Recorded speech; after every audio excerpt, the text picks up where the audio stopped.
नमस्कार बच्चों, कैसे हैं? बढ़िया। तो आज जो हम टॉपिक डिस्कस करने वाले हैं वो हेलो एल्कीन्स हेलो एरीन्स का ही एक इम्पॉर्टेंट टॉपिक, एक इम्पॉर्टेंट नेम रिएक्शन है, फ्रीडल क्राफ्ट रिएक्शन। इस रिएक्शन को हमें 2 टाइप से स्टडी करना है और वो है एल्काइलेशन और एसाइलेशन। तो आइए स्टार्ट कर लेते हैं इस रिएक्शन को। फ्रीडल क्राफ्ट रिएक्शन में सबसे पहले कुछ पॉइंट्स हैं जिनको हमें डिस्कस करना है। तो फर्स्ट पॉइंट कि ये एक इलेक्ट्रोफिलिक सब्स्टिट्यूशन रिएक्शन है। इलेक्ट्रोफिलिक सब्स्टिट्यूशन रिएक्शन है। नेक्स्ट, इसमें हम एक कैटालिस्ट यूज करेंगे जो मोस्ट ऑफ AlCl3 हो सकता है या फिर FeCl3 हो सकता है, और ये होते हैं लुईस एसिड। लुईस एसिड जो होते हैं वो अच्छे इलेक्ट्रॉन एक्सेप्टर होते हैं। तो मीन्स यहाँ पे हम लिख लें इलेक्ट्रॉन एक्सेप्टर। इलेक्ट्रॉन एक्सेप्टर क्यों होते हैं? क्योंकि इनके पास इलेक्ट्रॉन्स की कमी होती है, मतलब ये इलेक्ट्रॉन डेफिशिएंट होते हैं। ठीक।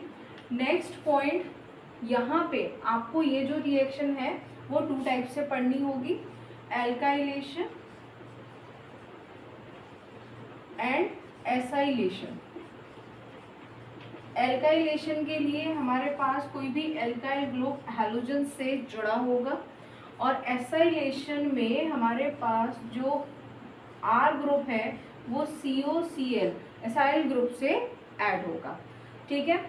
और इस रिएक्शन में जो इम्पोर्टेंट पॉइंट है वो ये है कि मेन फंक्शन इसमें कैटालिस्ट का क्या है।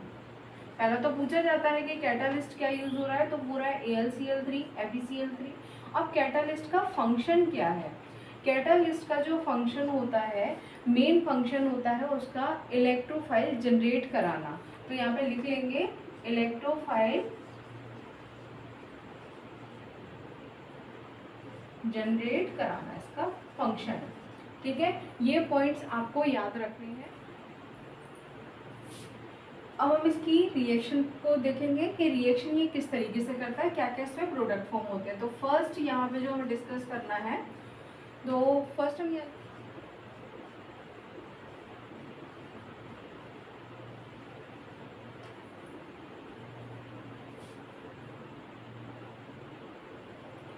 जैसा कि मैंने आपको बताया कि जो एल्काइलेशन रिएक्शन होती है उसमें आप रिएक्शन कराते हैं RH, मतलब R कोई भी आपका एल्काइल ग्रुप हो सकता है और आपका एक हैलोजन हो सकता है। ठीक।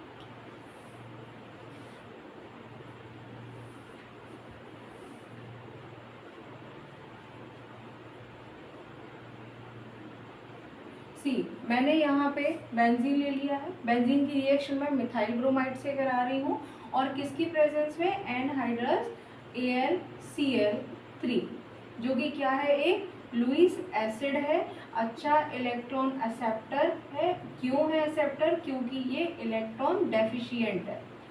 ठीक है, ये इलेक्ट्रॉन डेफिशिएंट है। अब यहाँ होगा क्या? यहाँ पे ये जो रिंग है, इस रिंग पे जो हाइड्रोजन होगा वो हाइड्रोजन किसके साथ बॉन्ड बना के निकल जाएगा? जो भी हमने हैलोजन लिया है। और ये जो हाइड्रोजन निकलेगा यहाँ से, तो ये वैलेंसी फ्री हो जाएगी इस कार्बन की, एक बॉन्ड फ्री हो गया।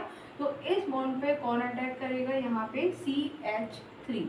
तो हमारे पास जो कंपाउंड बनेगा वो बनेगा यहाँ पे मिथाइल बेंजीन, जिसको हम कॉमनली यूज करते हैं टोल्यूइन से।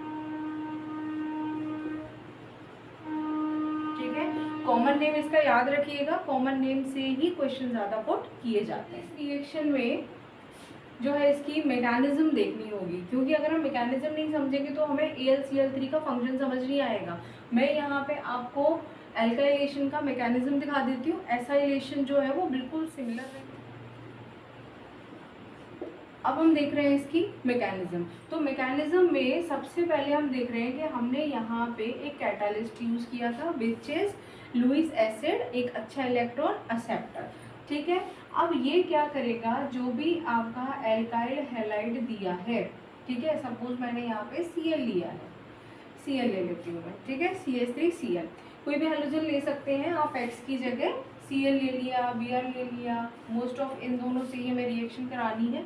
अब यहाँ पे ये क्या करेगा, ये Cl को अपने पास खींचेगा। क्यों खींचेगा, क्योंकि इलेक्ट्रॉन एक्सेप्टर है, ठीक। ये अगर इसको खींचेगा तो ये फॉर्म करेगा AlCl4 नेगेटिव। इसने इलेक्ट्रॉन गेन किए हैं इसलिए इस पे आ गया नेगेटिव चार्ज, मतलब ये बॉन्ड कुछ इस तरीके से टूटा होगा। क्यों, क्योंकि यहाँ पे जो Cl है वो ज़्यादा इलेक्ट्रोनेगेटिव है, तो ये इलेक्ट्रॉन खींचेगा। CH3 एक क्या बना लेगा, कार्ब कैटायन, लेकिन यहाँ पे वो किसकी तरह वर्क कर रहा है, इलेक्ट्रोफाइल। तो मैंने अभी आपको जो पॉइंट लिखाया था उसमें मैंने बोला था कि जो कैटलिस्ट होता है वो इलेक्ट्रोफाइल जनरेट कराने में हेल्प करता है। तो बस यहाँ पे हमारा जनरेट हो गया ये इलेक्ट्रोफाइल। अब इलेक्ट्रोफाइल एक बार रेडी हो गया तो फिर वो इलेक्ट्रोफिलिक सब्स्टिट्यूशन आराम से करा सकता है। तो अब हम यहाँ आएंगे बेंजीन रिंग पे।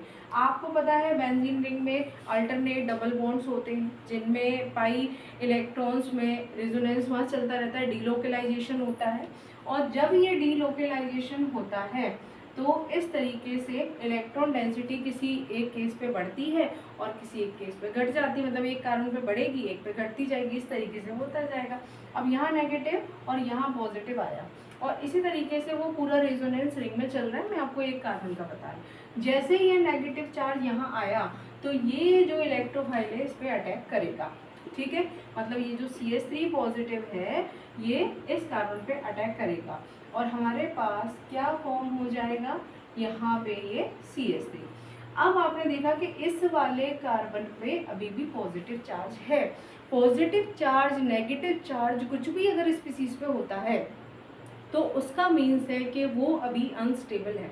अब वो स्टेबल बनाने के लिए क्या करेगी, पॉजिटिव चार्ज होगा तो इलेक्ट्रॉन गेन करेगी, नेगेटिव चार्ज होगा तो इलेक्ट्रॉन को डोनेट करेगी। तो नेक्स्ट जो स्टेप है वो क्या होगा, वो ये होगा कि आपको पता है यहाँ पे जो हमने CH3 ऐड कराया है यहाँ इस कार्बन पे H भी प्रेजेंट होता है, तो ये मैं H यहाँ शो करा रही हूँ।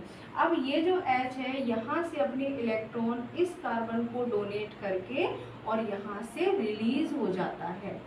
अगर ये यहाँ से रिलीज हुआ, यहाँ नेगेटिव छोड़ गया तो ये नेगेटिव ये पॉजिटिव आपस में बॉन्ड फॉर्म कर लेंगे और बॉन्ड फॉर्म करके क्या बन गया, ये टॉल्यूइन, मीन्स हमारा जो टारगेट प्रोडक्ट था वो बन गया। अब नेक्स्ट स्टेप में क्या होगा, ये जो H पॉजिटिव रिएक्शन में आपको दिख रहा है ये रिएक्ट करेगा AlCl4 नेगेटिव से और ये जो Cl एक्स्ट्रा लेके बैठा था इस Cl को अपने साथ ले जाएगा और फॉर्म कर लेगा HCl और जो कैटलिस्ट है AlCl3 अगेन इसमें रिलीज हो जाएगा। मीन्स आप देख रहे हैं कि ओवरऑल रिएक्शन में जो कैटलिस्ट होता है इन स्टार्टिंग आपने जैसा लिया था लास्ट में वैसे ही उतने ही अमाउंट में उतने ही मोल्स में वो रिलीज हो रहा है। तो कैटलिस्ट होता ही यही है कि वो रिएक्शन को अफेक्ट करे बिना, मतलब रिएक्शन को अफेक्ट कैसे करेगा, उसकी रेट ऑफ रिएक्शन को बढ़वाएगा लेकिन उसमें खुद पार्ट लेके अपना प्रोडक्ट फॉर्म नहीं करेगा। और यही आप इस रिएक्शन में देख रहे हैं। आई थिंक आपको ये एल्काइलेशन विथ मैकेनिज्म समझ आया होगा। बहुत इंपॉर्टेंट कॉन्सेप्ट है 11th के पॉइंट ऑफ व्यू से भी, 12th के पॉइंट ऑफ व्यू से, आपके JEE नीट जो भी आप प्रिपेयर कर रहे हैं तो कॉन्सेप्ट समझना यहाँ पे बहुत ज़रूरी था कि इस रिएक्शन में क्या क्या पॉइंट्स हैं जो मेन हमें यहाँ पे जो है याद रखने चाहिए। आई थिंक आपको वीडियो क्लियर हो गया होगा यहाँ पे ये कॉन्सेप्ट भी। तो नेक्स्ट वीडियो में जो हमारा एसाइलेशन है उसके साथ हम मिलेंगे, तब तक के लिए बाय।